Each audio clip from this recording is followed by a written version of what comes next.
few years ago, I was stuck in a job that didn't excite me.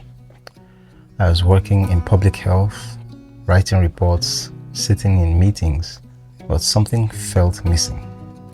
Fast forward to today, and I get paid to do what I love, which is telling stories through visual communication. And guess what? I didn't start with years of experience or a fancy degree or industry connections. I started with nothing but passion. And here's how I built a brand that pays me to create. Hi, my name is Sean, and the videos I create on this channel help you to maximize your potential as a creative, whether you're a photographer, videographer, designer, filmmaker, whatever it is you have a creative endeavor, or you're a business person, an aspiring business person, an aspiring creative, or you just want to push yourself to the next level in anything at all, then this channel is for you. And I hope you stick around to enjoy the videos and subscribe to the channel. Let's get back to the video. I was working in public health at an NGO. It was meaningful work, but deep down, I wasn't fulfilled. Every time I worked on reports, I found myself caring more about how they looked rather than the content itself. And that's when I realized that maybe my strength was in how things are communicated, not just what is being communicated. But the problem was, I wasn't a trained designer, I wasn't a filmmaker, I had no formal background in visual communication. All I had was curiosity and passion. When I came to this realization that maybe my strengths lie in visual communication as against what I was doing as my 9-to-5 corporate job in public health, I started exploring design tools, like Photoshop, Affinity, Canva, and so on. And mind you, I had already started photography as a hobby and like a side hustle many years before I even came to this point of having a career switch. So I was already familiar with these apps like Photoshop, Affinity, Canva, and all of that. Everybody in my office knew I was the guy who was always exploring new software, trying to find ways to use new software to, incorporate it into our work. Our work involved a lot of managing information and reports and PowerPoint presentations, Excels, and so on and so forth. So I was always looking for ways to bring in all of these tools I was learning into improving how we communicated information. So I went and really spent a lot of nights and a lot of hours studying. I studied design principles, I watched YouTube tutorials, and most importantly, I practiced every single day. The first designs I made were not really that good looking back now, but I kept improving. And then something unexpected happened. I started getting noticed. In my office, all of a sudden, everybody began to feel like I was the guy to go to whenever a photograph needed to be taken, or whenever a PowerPoint presentation needed to be put together, or an infographic, or something that presented information in a more clear and compelling way. So when I found myself on this path, I didn't wait until I felt ready. I branded myself as a visual communication expert from day one. And I remember then on Facebook, LinkedIn, Twitter, I made sure that my bio and my photo, my display picture, was branded as a visual communication expert. And mind you, I wasn't really an expert. I was just someone who is passionate about it, but I decided to brand myself as that from day one. So I started sharing my journey, I started sharing my work and my thoughts on visual storytelling. And the more I showed up, the more opportunities came my way. I wasn't just designing, I was solving communication problems. I was making complex ideas clearer through visuals. And you know how they say, when preparation meets opportunity, right? So in all of this, I was just working on myself, telling myself that I was going to become a visual communication expert. And then all of a sudden, in the organization I was working in, a job vacancy was created for a media and communications officer. And I was the guy who was trending, and the position just naturally suited me. And I applied for it, even though it was a competitive process. It wasn't like they just handed it to me like on a platter of gold. I had to prepare for the interview, I had to prove myself, but I got the job. And so that's how work started coming my way. When I left the organization because the contract ended, then I started getting paid gigs. The first paid gig came, the second paid gig came, and people were trusting me enough to pay me for my work. And at that moment, everything changed.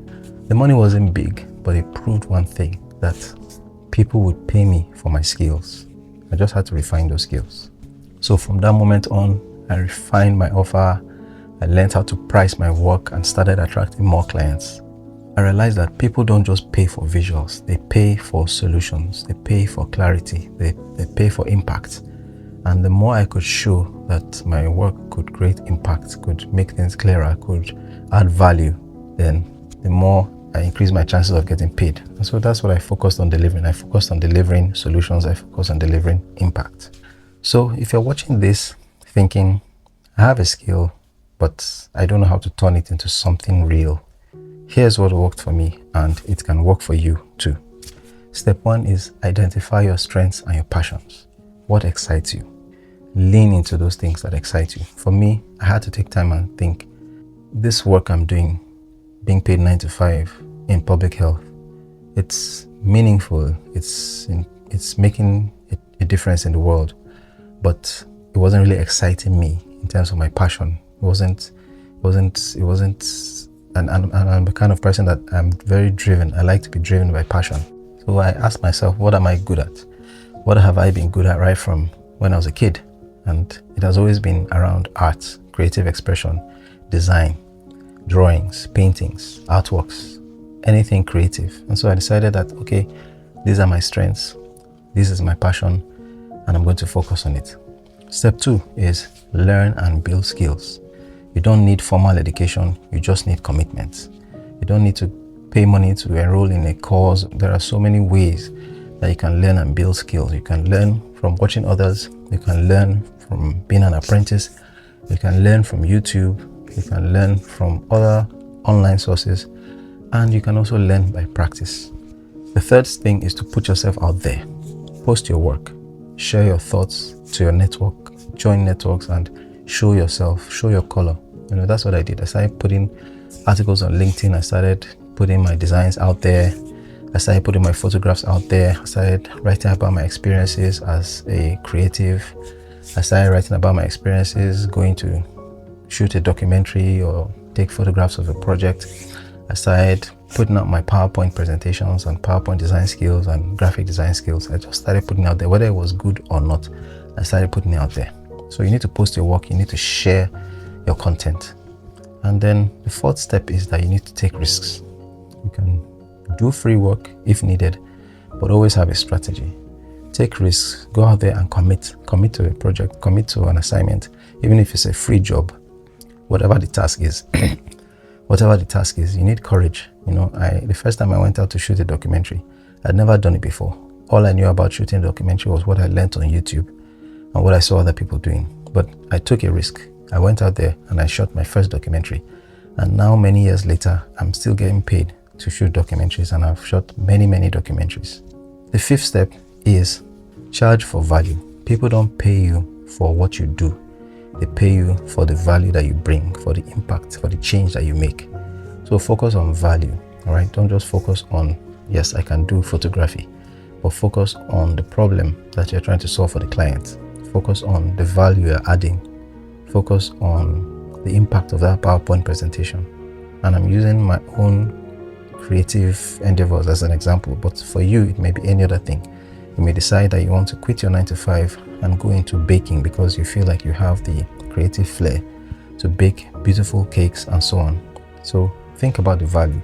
Think about the fact that you're providing an experience, a delicacy, something that people will enjoy for weddings, for birthdays, and all of those things. The more you study the industry that you're trying to go into, the more you can see places where you can add value.